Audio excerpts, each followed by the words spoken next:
आज मु आपण मानक शेयर करी गोटा पुरदिया कलरा भजा। एईटा खाइबा को बहुत ही टेस्टी लगे। आपण एहाकू गरम भात बा पखाल भात सहित खाई परिबे। भिडियोटी को स्किप न करी पूरा देखंतु। आशा करी भिडियोटी आपन को निश्चिंत भाव में भल लगिबो। भिडियोटी भल लगिले लाइक और सब्सक्राइब करी देबे।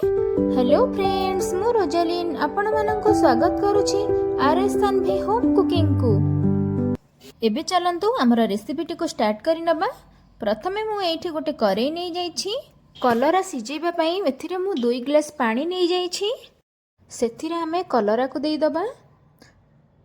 कलरा को देई सरला परे 10 रु 15 मिनिट पर्यंत आमे एहा को कवर करी नबा। कवर करबा द्वारा हमर कलराटा सिजी जाई थाए। तो एबे चलंतु आमे देखि नबा हमर कलराटा सिजिलानी ना नाही। मु आपन को एठी टेस्ट करके देखै दउछि। आपण एठी देखि पारुथिबे कलराटा हमर पूरा परफेक्टली सिजी जाइछि। आमे एबे एहा को गोटे प्लेट को बाहर करी नबा। आमे एबे गोटा कलरा भजा पई मसला प्रस्तुत करिबा। प्रथमे मु एठी ग्राइंडर जार नै जाइछि। सेथिरे मु 3 रु 4 चम्मच सोरिष नै जाउछि।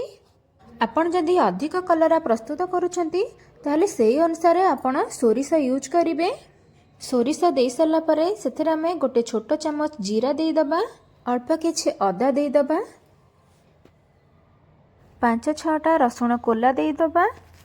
एठी मो 5टा कलरा यूज करछि बोली मो अल्प मसला प्रस्तुत करूछि।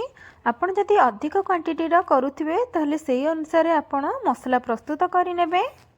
राग पई एठी मो 2टी सुखिला लंका यूज करिछि। आपण चाहिले एठी कंचा लंका भी यूज करि परिबे। एबे आमे मसला रे अल्प किछि पानी देकी मसला को ग्राइंडिंग करि नबा। एठी देखंदो मसला को भलो से ग्राइंडिंग करि आनी छी। आपण ठीक एमिति ही पालिश करिके ग्राइंडिंग करि नेबे। चलंतु आमे एबे मसला भाजिबा। मसला भाजिया पई मु एठी 1 स्पून रु 2 स्पून तेल नै जाई छी। एठी मु सोरिष तेल यूज करिछि। आपण चाहिले रिफाइन तेल भी यूज करि परिबे। तेल टिके गरम होई सरला परे सेथिरे आमे हाफ चम्मच गोटा जीरा देई दबा। जीरा टिके भाजी होई सरला परे सेथिरे आमे पूर्वरु ग्राइंडिंग करिथिबा मसला को देई दबा। ग्राइंडर जार रे आ जहा मसला थिला सेथिरे मु पानी मिसेई के देई दोछि। मसला रे आमे एबे हाफ चम्मच हल्दी गुंड देई दबा। स्वाद अनुसार लूण देई दबा। हाफ चम्मच देई दबा काश्मीर लंका गुंड।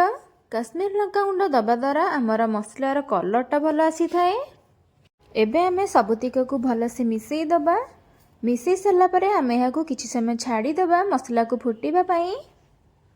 एठी आपण देखि पारुथिबे मसलाटा हमर अल्प अल्प हेई आसिलानी, किंतु मसलारो हमर पानी मरिनी। तो आमे ताको किछि समय छाडी दबा। वर्तमान पर्यंत आपण मो भिडियोटी देखिलेनी। भिडियोटी केमिति लागिला प्लीज कमेंट रे मते निश्चिंत जणैबे। जदि मो भिडियोटी भलो लागिथिबो ताले गोटे लाइक करि देबे। आपण जदि मो चैनल रे नुआ आसीथिबे ताले सब्सक्राइब करि देबे। एठी देखंतु मसलाटा हमर पर परफेक्टली हेई गलानी। भलसे भी भाजी होई जाइछि। आपण एमिति ठीक एही परी करि नेबे। देखिबे आपणकर ए गोटा कलरा भजा खाइबा को बहुत ही टेस्टी लागिबो। आपण थरे बनेले बारंबार बनेबा को इच्छा करिवे। एठी मु गोटे प्लेट रे कलरा आउ तार मसला को बाहर करि नै आछि। आमे एबे कलरा भितरे पूरो को भर्ती करिबा।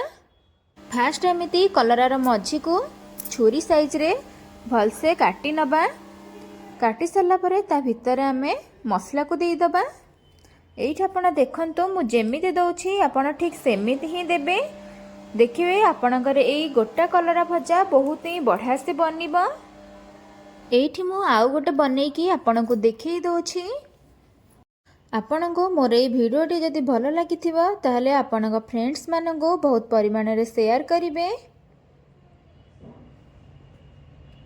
गोटे पर गोटे मु सब कलरा रे पूरा देई देइछि।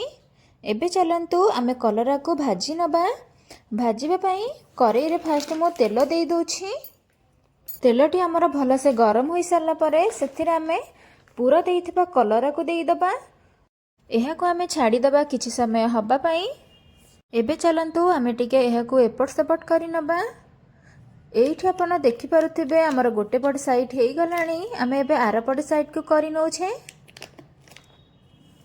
एठी देखंतु हमर गोटा कलरा भजा पूरा परफेक्टली पूरा हेई गलानी।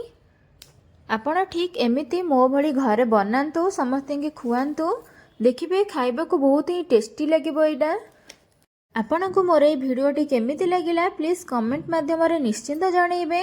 ଯଦି ଭଲ ଲାଗିଥିବ ତାହେଲେ ଲାଇକ୍ ଆଉ ସବସ୍କ୍ରାଇବ୍ କରିଦେବେ। ଏଇଠି ଆମର ପ୍ରସ୍ତୁତ ହୋଇଯାଇଛି ଗୋଟା ପୁରଦିଆ କଲରା ଭଜା। ଆପଣ ପ୍ଲିଜ୍ ନିଶ୍ଚିନ୍ତ ଘରେ ବନାନ୍ତୁ।